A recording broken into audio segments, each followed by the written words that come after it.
So let me show you a few things on the whiteboard here, and I like to tell you some details of how this molecule, carbon dioxide, interacts with the whole biosphere, or better said, ecosphere, which includes the inorganic part of the area surrounding the Earth, volume more exactly. So you know that Earth is a big ball of rock surrounded by a thin layer of things, the biosphere and the atmosphere. Now, of course, the biosphere interacts with the atmosphere. We breathe. We will not survive without an atmosphere. And the atmosphere composition is everything. So you have studied it at school, that atmosphere is mainly composed of nitrogen, 79%, of oxygen, 21%, and CO2. It's a very tiny amount in comparison, 0.04%, or if you prefer, today, about 420 parts per million. There's also water. Water is variable, it might be about 5%, but a maximum. But that depends on the conditions. It's very variable. If you go in a very cold place like the North Pole, it's almost zero. But anyway, so why? This you know, but it is rarely asked. Why? Why 79% of nitrogen? And we don't know exactly why, but the very fact that there is nitrogen in the atmosphere indicates that there are reasons for it to be there. And because if it were not continuously recreated by biological activity, this nitrogen would disappear in probably a few million years, transformed into nitrates, inorganic solid compounds. If they exist because some bacteria are able to fix it, to transform into compounds, which can be then used by the metabolism of life forms of Earth. Even we need nitrogen in forms for our molecules, in form that can be metabolized. We cannot breathe nitrogen as it is, and that's part of how the system, the biosphere, is alive. It's a complex system. It's continuously cycling materials. If there is something, it means that there is a reason for it to be there. But it's even more important for oxygen. Oxygen, 21%. And you know that oxygen is a very reactive molecule.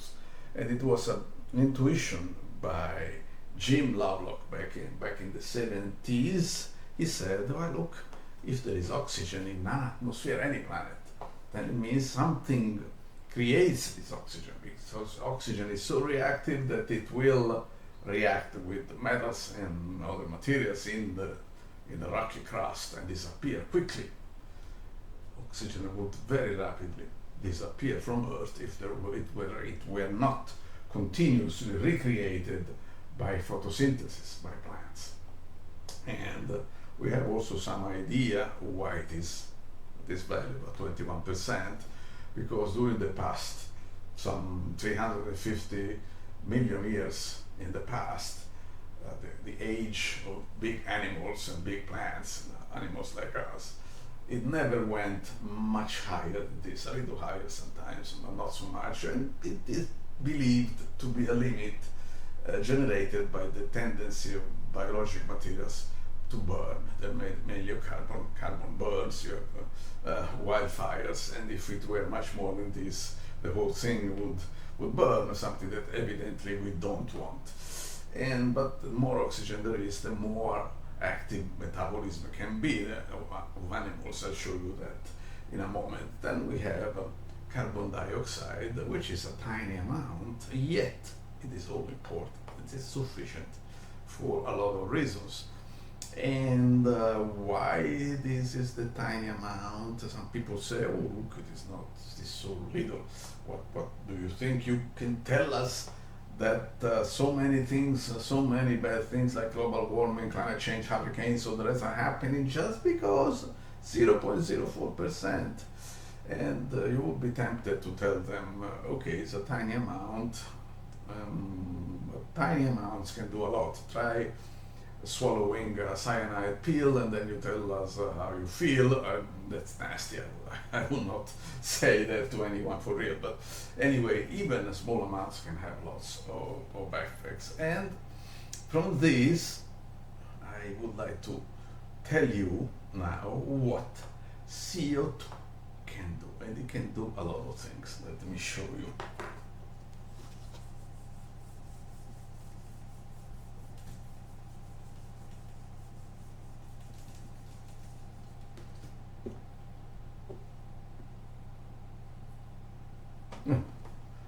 Wonderful molecule. It's unbelievable how many things happen in the biosphere because of this molecule. First, properties radiative forcing.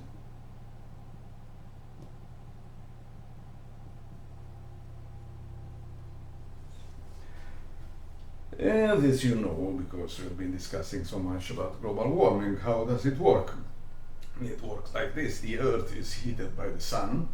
Sunlight is in the visible part of the spectrum. So it goes through the atmosphere, it's not absorbed, hits the ground, essentially. The ground re-emits this light in the form of infrared radiation. This molecule can absorb it in the form of vibrations. When it interacts with a photon, an infrared photon, it becomes vibrating and it absorbs it, and then it releases this by transferring this energy, this vibrational energy, to other molecules in the atmosphere. Because the atmosphere is very dense, 0.04% of this molecule, it is a lot. It's sufficient to make sure that an infrared photon, indeed the right wavelength, does not travel more than maybe 20 centimeters in here, where I am now, in this atmosphere, in my room, and that's sufficient to block all the radiation that comes from the ground and to keep the surface of the Earth much warmer than it would be, and that's what we want. So why is it used to be 280 ppm during up to the start of the industrial age? Because before, during the Pleistocene, it was 180 ppm, and today it's 120 ppm. Earlier on, in very ancient ages, it could be millions and millions, hundreds of millions years ago, it could have been 1,000, 2,000, it depends. It is an equilibrium, it's a homeostasis created by the Earth system, which compensates for other factors, mainly the fact that the solar radiation grows very slowly, increases over billions of years, and it is now somewhat higher, not so much, but a little higher than it was at the time of the dinosaurs, for instance. And so the system, among other things, not just this one, but among other things, tend to compensate for this higher energy that comes from the sun by reducing the amount of CO2, so reducing the greenhouse effect, or radiative forcing, which is a more correct way of saying it. And so that's why our ancestors, remote ancestors, at the beginning of the story of the Homo sapiens, and our earlier ancestors, they were breathing about this value of CO2 during the Ice Age. They were born, we were born with this kind of CO2 concentration. Now we have this, and this is bound to have consequences, and we will see a little more about that. But this is relatively well known, and the point I wanted to make is not so much to repeat things which are known, but things which are not discussed so much, like the other effects that CO2 has on the biosphere. One other one is acidification.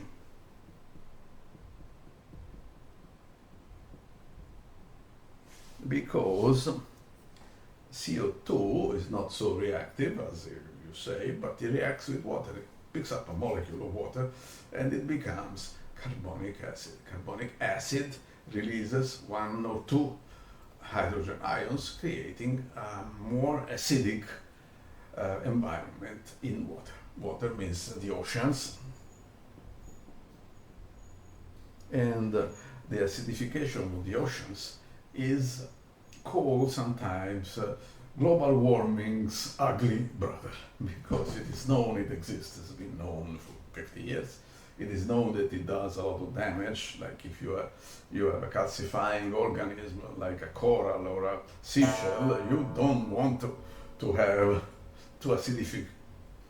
acidic environment, because carbonates tend to dissolve into acids, and that's happening. But we don't know how bad it is. We don't know if there is a limit. Probably there is, but it has never been established. So, and it is discussed much less than global warming, because probably we are not marine creatures. We are not seashells, but it is important, and it also acidifies your blood, because your blood is mainly water. And so you have CO2, which goes inside your blood. It should, because you have to bring it out from your body. And there is a whole series of effects that this acidic environment causes your body to react to maintain a specific level of acidity. How does it do? For instance, by mobilizing calcium atoms from your bones, and all those series of consequences. It's a long story. Not necessarily good, but not discussed. Then 3, photosynthesis.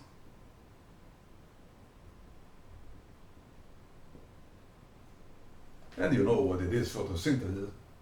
It is how plants use CO2 through what we call oxidation, where they break down water molecule, create one hydrogen atoms, reacts with CO2, and you create sugars. It's the fundamental reaction which creates life in the atmosphere, because every single atom of carbon inside your body was once a carbon dioxide molecule, part of a carbon dioxide molecule. Then it went through the photosynthesis, was transformed into sugar and other compounds. The plants were eaten by animals, and you ate the plants or the animals, and you became, your body was created by those molecules. And then when we die, these molecules, these atoms of carbon, are returned to the ground, reoxidized, retransformed into CO2, picked up again by the plants, and there it goes,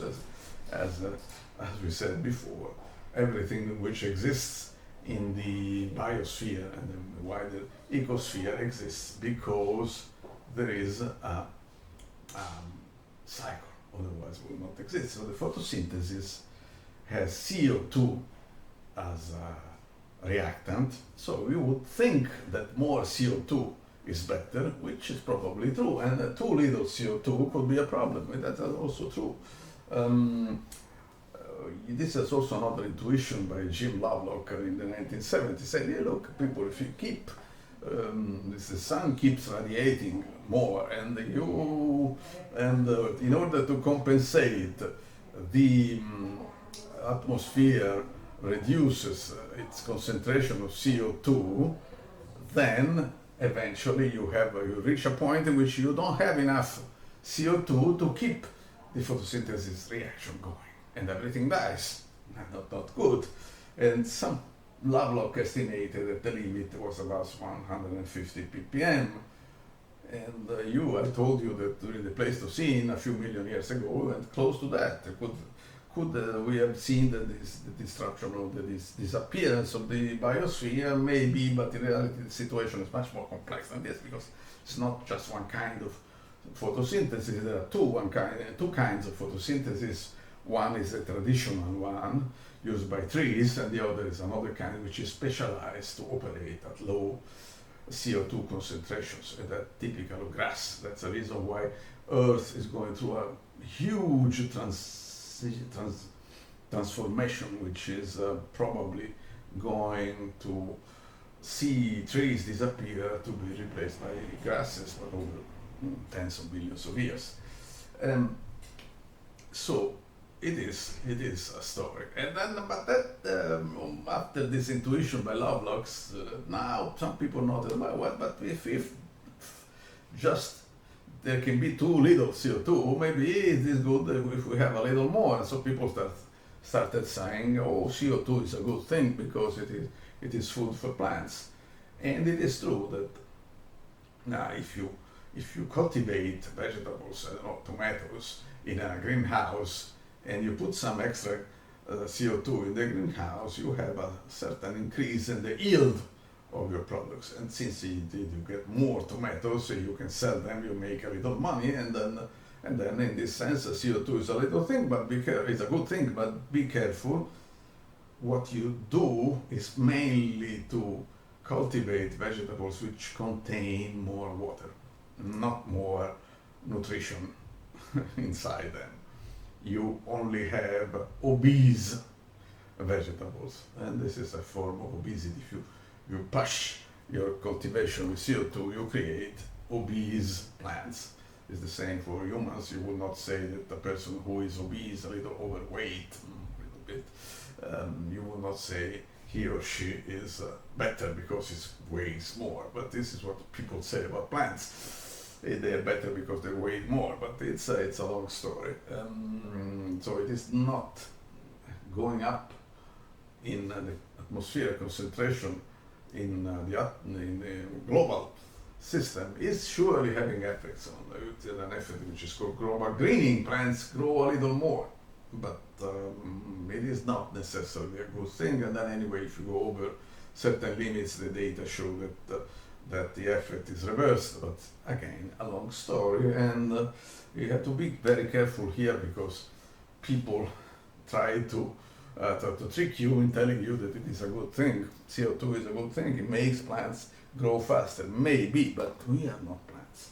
And there is a fourth area where CO2 is having a big effect, which is respiration. Respiration is we animals, humans, we respire, we breathe oxygen, and it is the reverse, as you know, it is a reverse reaction to photosynthesis. Plants create sugar from solar energy and create oxygen as a waste product. Respiration, it's the opposite. We burn organic substances, so sugars, proteins, fats, etc., using oxygen, and we use them to create energy, to create specific molecules, which are called ATP, adenosine triphosphate, which are the crucial elements in your metabolic system. You create energy from what you eat, and you oxidize what you eat, but the energy in the usable form is these molecules, ATP. There are so many trillions created every second, so something like that, and your brain works because you can send ATP molecules in large amounts into it. Now, what is the effect of CO2? Well, CO2 for an animal is a waste product. The problem for animals like us is that we create oxygen inside your body, CO2, inside our bodies by the respiration process. We have specialized organelles inside cells which do exactly that. Combine oxygen to CO2 to create ATP, and the CO2 must be disposed of, otherwise it would accumulate in your body and you die. And that, of course, you don't want.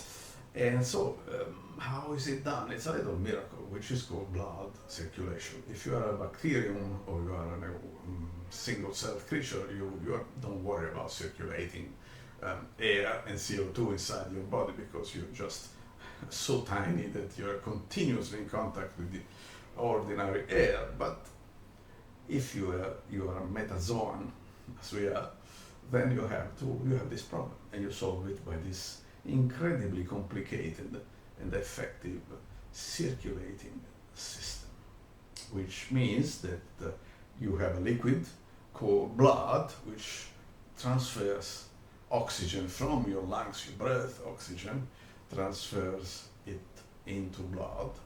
Blood carries oxygen in your body, brings it to your mitochondria, and your mitochondria release CO2, and blood takes the CO2 and brings it out. It's easy to say, is but complicated, very complicated to do. It is not so difficult to have blood to carry CO2 because CO2 is soluble into water, in a watery liquid. So CO2 mainly moves inside your body as dissolved inside the plasma of your blood. And now it takes some work that we have, probably know that we have a specific enzyme which is there expressly to make the solubility of CO2 into blood faster. It's called the carbonic anhydrase. It's very important in the human metabolism, but it's another story. Then the problem is, how do you do that with oxygen? Oxygen is not easily soluble in water, a little, but not so much. So how do you transport it inside your body? And you need a special molecule, which is called hemoglobin. Hemoglobin, more or less exactly, hemoglobin. It has a special group inside, which is called the heme, which can bind oxygen. And since hemoglobin is soluble in the blood, then you can carry it around. Carrying this is like a truck, hemoglobin is a truck, carries oxygen to where it is needed, but there is a big trick here, a trick for the truck. And you don't just need to carry this oxygen, you need to release it when it is needed. And now how does the heme know when it is the moment to release the oxygen? And this is the miracle of circulation, that it is a catalyzed process. Catalyzed by what? By CO2. Again, the hemoglobin molecule has this characteristic. It has two configurations, and when it binds to CO2, it goes through what is called an allosteric transformation, which means that it changes its configuration, bang, and it bumps the oxygen out. And it's really miraculous, because when your hemoglobin molecules get close to the mitochondria, they find a lot of CO2 and say, oh, well, it's moment to drop the CO2, and bang, it goes. And then they pick up a little CO2 also, but the main, just about 10% goes to the hemoglobin molecule. The rest is just dissolved in the plasma. But this is crucial. If this system doesn't work, you don't breathe. You need to bring oxygen to the mitochondria and take away CO2. It's fundamental. If it doesn't work, you die. And what does it mean? It means that your capability of oxygenating your tissues depends not just on the concentration of oxygen in the atmosphere, but also in the concentration of CO2. It is known. There is your transport of oxygen. It's directly related to the concentration of CO2. More CO2, less oxygen. And the reverse is true. So it is a fundamental point which has an effect on your body.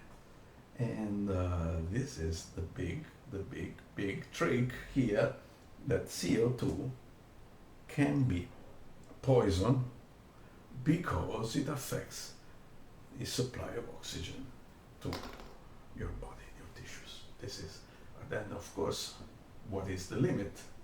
You know that poisoning effects are very related to the dose. What is the dose that will kill you? Well, let's see, it depends. There is no simple threshold here, but let's see what kind of concentrations are harmful and which kind are harmless. So we said that during the Pleistocene, we had about 180 ppm. During the Holocene, which is the current age, we had about 280 ppm.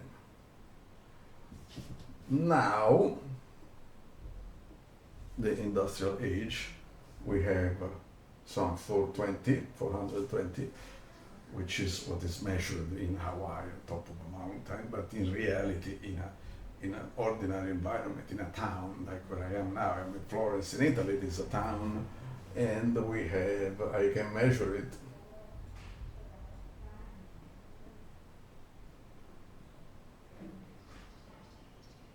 out of the window here, if I go with a sensor, which I have, I can measure about, because in a city you have all sorts of industrial activities, engines, stoves, and that kind of things. And then we can say that indoor concentration should not be more than 1,000 ppm. It is generally said, but not so many people measure it, but inside your home you should have less than 1,000, and possibly considerably less than 1,000. And I would like to show you what we have now inside this room. And this sensor can tell us, and it takes one moment to stabilize the sensor, but as you can imagine, it will not be the same concentration that can be measured on top of the Mauna Loa in Hawaii, and we will have even more than outdoor concentration. Let's see what it measures. Still a few seconds to stabilize. There we go. 753 parts per million. It's still stabilizing a little, but it is in this range, 750 parts per million, which is more or less in the safe region. But note that nowhere, never our ancestors, my ancestors, your ancestors, they were born breathing these concentrations, not these concentrations. So we think it is safe because there are no evident changes in the human metabolic state at under 1,000 ppm. But let me tell you that there is at least one study that shows that already at 600 parts per million there is a measurable slowdown of the mental capabilities of the people exposed to it. It is one measurement, take it with a lot of caution, but it's we don't know exactly, but it's already, after all, if plants are already affected with 420 parts per million, you see this effect of global greening. It is not far-fetched that we see the same effect, an effect for respiration for humans are at 600 parts per million. In general, it is said that a safe limit is under 2,000 ppm. You should not go over 2,000. On that point, if you go over 2,000, you start having symptoms. That things start happening. You have headaches, and you can measure metabolic properties of your body, like acidity, like blood pressure, like insulin movements and things that are effects. So you should do something at this point. It is reversible. You go back to low concentrations, but it is not good. And very often, indoor, in your houses, in your homes, in workplaces, schools, and theaters, and conference rooms, you go much higher than that, way higher. Easy to measure. 5,000, 6,000, and if you wear a face mask, you go even higher. With a face mask, you in a closed room, you go easily over 10,000. And there is another thing, the workplace.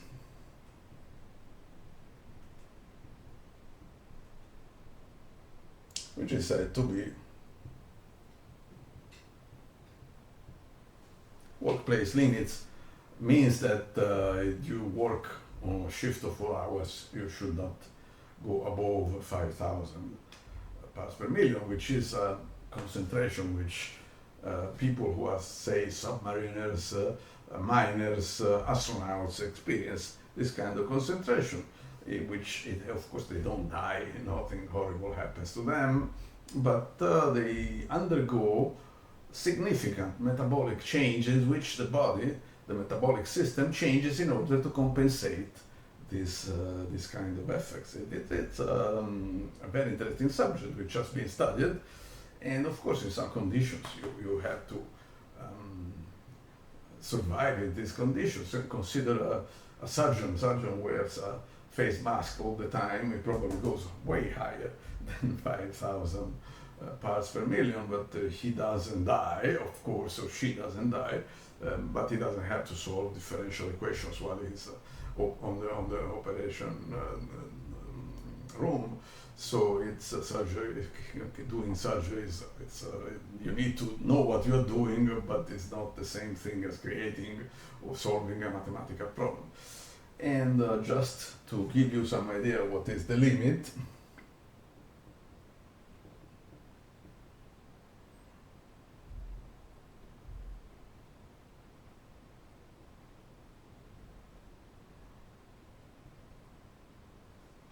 okay, of course this is an extreme, but if you are in a sunken submarine, or you are a miner stuck inside a half-collapsed tunnel or whatever, then you die, unfortunately, because you reach this kind of concentrations. But be careful, because it's interesting that people say that if you're stuck in a sunken submarine, you die because of lack of oxygen. No, you don't die because of that.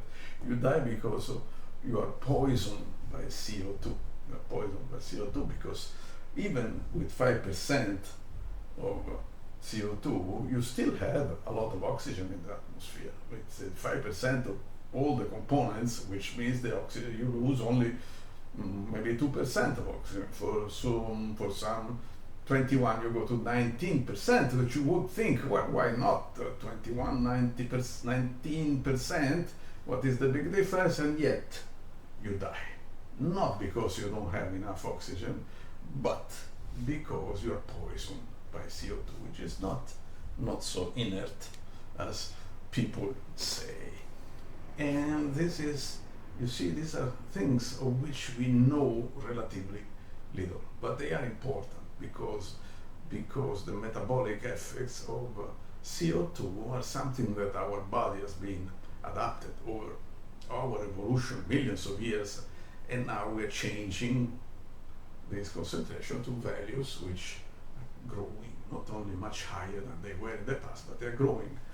And the big question, which I would like to explore in the next part of this talk, is whether our brain, which evolved in these conditions, our brain can survive in these conditions.